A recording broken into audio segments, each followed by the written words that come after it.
That would make my kids very happy if he followed me. Uncle Bruce? He kind of is. He is the best.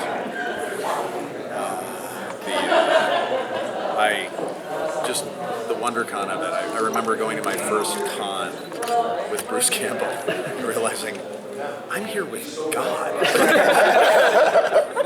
Jesus Christ walks next to me.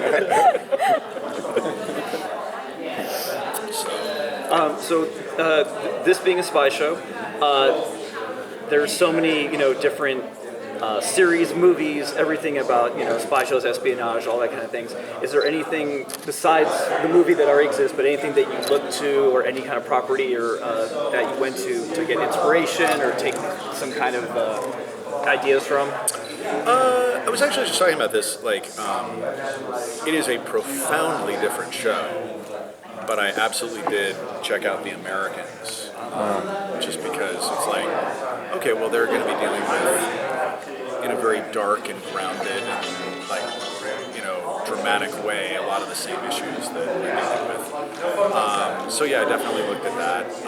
And then I'd say True Lies, if you think about, it exists in a grand tradition of shows and movies and stuff about people who are highly competent in one area of their lives, and they have. The Incredibles would be a great example of that. Obviously the kids aren't superheroes, but it's exactly. But that's a great example of Mr. Incredible. He can do anything. He's still afraid of his wife. You know what I mean? It's the comedy of. You got to save the world, but you are also very concerned about getting home for dinner and that kind of thing. And that's, definitely, it's The Incredibles meets The Americans. It's what America's been waiting for. There's the post right there. I have to say, our readers are Comic-Con attendees. That's the focus of our outlet. General cop shows or spy shows are not normally our genre. But I enjoyed the first episode, and I was going through the second two, and then the fourth episode, when Wolf came in, that character just completely spoke to me, and I know speaks to our audience because we're nerds. Yes. The audience you're going to see today, they're nerds, and Wolf represents us. And Matthew Lillard did such an incredible job. I'm just going to say, I hope he might be coming back or become something of a regular. I don't know if there are plans for that. Oh, there are absolutely plans for that. Matt Lillard and Matt Lillard's agent have a say in that. But no, he's a good friend of mine, and I'd been wanting to get him in something. I think this is my fifth time trying to get him in something. But he works a lot, and he's been on stuff and things. So yeah, absolutely. But it's interesting. Two things. One, the fourth episode really was for us oh, there we go. That's how we do this. Yes, the show. Perfect. Okay, we'll do that, right? And it was also, in the first episode, you write a big check that's it's about this couple and their relationship. And by the fourth episode, you can kind of expand that a little bit to other characters and things. But I'd also say, I don't know if you'd agree with this, but my sense from the Comic-Con love that Burn Notice got, why did we get it? We kind of got it because I believe anyway, when we thought of other characters on the show, who are the bad guys? Well, they are, I have a lot of good friends who were comics people, and how do you come up with a Batman villain? Right? Well, it's a reflection of Batman. That it has aspects of Batman, but other it's Batman in a funhouse mirror, and so there are a lot of different kinds of funhouse mirrors, and so there are a lot of different Batman villains, and that was how we created villains on Burn Notice. That was okay, so this is like Michael, but without the moral compass, or he's smarter than Michael, but he doesn't have any of, so that's how we would come up with those things. And so I think on this show, The Wolf was a great example of, I I talk about D&D character alignment in the room. Like I'm a pretty hardcore nerd. But I think that it's embracing those distinctive characters that you can kind of get your head around and like understand them as like, because you think about the wolf, like what would the wolf do if he came back? Well, we have an idea, right? And why do we have an idea? Because he's got that comic-y quality, right? And so we have some other characters who are coming up that I think you'll find have a similar character quality. So I'm looking forward to that. Do you like that to be presented in a more of a monster of the week kind of style, or in an overarching arc of a villain throughout the whole season? Well, actually, I will say we have some interesting villains coming up, but one of the things that I really realized on this show was it's not really about the villains, right? It's about the way the ensemble expands. There's a great episode coming up. I'll spoil slightly, but it's fine. But it's basically Harry and Helen are having a hard time finding couple friends, and so they get sent down to Panama to recruit. In the mission, they get sent down to Panama to recruit some Cuban diplomats to assassinate this rogue Cuban general who's going to blow up Miami, right? And they have to spy on them to make the approach, and they realize like, oh, she's reading the same book that Helen's reading in Spanish, and like, oh, they've got teenagers our kids' age, right? And so they end up falling in love with this couple who turn out to be like just as hardcore and just as awesome as they are, and so. Like it's about, but they're spies for what's technically a rival power, and like this is awkward. Like we really shouldn't be friends, but I like you so much. And so it's so that relationship, that's like a perfect relationship for our show. Or The Wolf was another example of that, where it's like, he's Helen's work husband, but he's also like a psychopath, and so that's really what we do. So we do have some villains coming up who are fun, but they don't really make friends with the villains. I mean, they're fighting them. So whereas on Burn Notice, like that was a show where we were always making friends with the bad guys, right? So it was a different vibe. So we do have some fun, like bigger arc things coming up, but yeah, it tends not to be the focus of the narrative. I'm kind of curious about the balance between the humor and the action kind of sequences in the show. I mean, if you get kind of too jokey, it hurts the action. Too action, not as funny.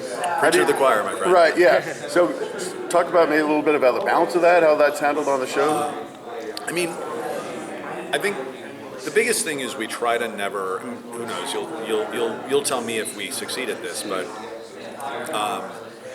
The big thing that's important to me is that the action itself is never jokey, right? There's never like, he threw a grenade and then he went out the window and then he bounced down the stairs and like that. So we're not going to do anything like that. I think generally speaking, the way we kind of balance the comedy, I mean, a lot of it's on Helen in the action sequences usually, where it's sort of, what if you dropped a real person in an action scene, right? So she's freaking out, she's not sure where she's supposed to drive, but they're in a car chase, right? So how do we deal with that? And then Harry has to deal with his wife. Like, how do you talk your wife through a car chase without like setting yourself up for a really nasty argument later because you were like kind of mean when you said that thing, and so like that kind of thing. And so it really is just a matter of always thinking about the personal stakes are really high and the action stakes are really high. And so by always maintaining the personal and the action stakes at a kind of similar level, that's what we do. Who knows if we succeed? It's for others to decide, but yeah, we don't. It's important to me that I don't want. Like a few times we tried like people making jokes in the middle of a thing, and it's like, but no, there's a bomb. It's gonna go off. Everybody's gonna die. Why are you joking? As opposed to like, the comedy of I don't know which way to go. Like which is you could actually feel that way if you were trying to stop a nuclear bomb. if you were like a real person who hadn't done it before. Does that make sense? No, absolutely. I'm curious about a couple of things. Number one, we already saw Helen and Harry had someone from their past show up, and I'm curious if that'll be expanded. And also their family. If I'm not mistaken, they did not have a son in the film. What was the decision behind expanding their family?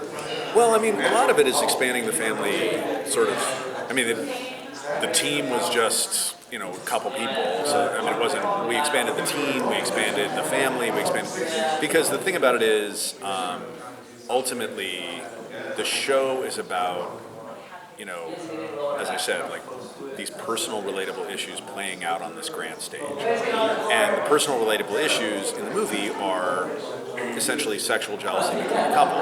Obviously we do that, but ideally we want to expand that to, I mean, you can't do sexual jealousy. At a certain point, if it's just sexual jealousy all the time, at a certain point you're going to be like, you guys need to stop. This is very uncomfortable. Like, you should...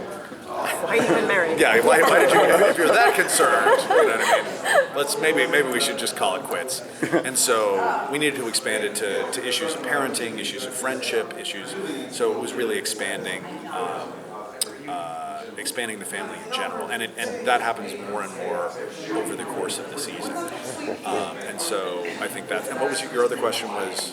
They're exes. We've seen them both. Is that something that you would look to revisit? We're definitely open to exploring people. I mean, we're definitely going to explore people from their past. I will say though, for the reasons I just said, I think the well of sexual jealousy at a certain point it just gets. I mean, for me anyway, other people might feel differently, but at a certain point, like, being really, really concerned with, like, who your wife is looking at or, like, who she dated in her past, it's creepy. And then, in the other direction, it's like, looks desperate or weird or whatever. So that said, I mean, we have an episode coming up where it's basically like, Harry and Helen both are using things from their relationship in order to things from their past, things they said to each other in order to accomplish a spy goal, and both of them are really creeped out by it and upset by it. And so yeah, Helen is yelling at Harry in a hotel room, "You got your icky spy lies all over my favorite memories." That's a great line. So that's like and then of course she does an even worse thing to him. So it's delightful, but yeah, I think there's a lot to explore there, but like one character that comes in is Harry's old buddy from training, who Gib can't stand, but is sort of like it's a little bit like your college buddy who shows up and it's my wife's story of my college buddy showing up and us like broing out and like staying up too late and being annoying and stuff like that. And it's sort of that story played out in a very heightened, dangerous spy context. So. Thank you. We'll need a wrap, so let's do one last question and we'll take them to the next table. If anyone has one. Or you're done. I think it's fine. we're done. Those were Thank you. a really quick one. The kids keep being sent off somewhere, like, to the neighbors, to a sleepover, to camp. They're going to figure something out, I'm presuming. They're not stupid. Well, I mean, I was just talking about this. Like, one thing is, we definitely, we know, like, obviously they're being very cavalier about these lies they're telling to their kids. So in the next episode, like, they realize they can't be quite so cavalier. Like, things begin to churn, and by the end of the season, you will get the kids saying like, "You guys are gone a lot." So, and things play out in very awkward ways. Thank you. Thank you so much.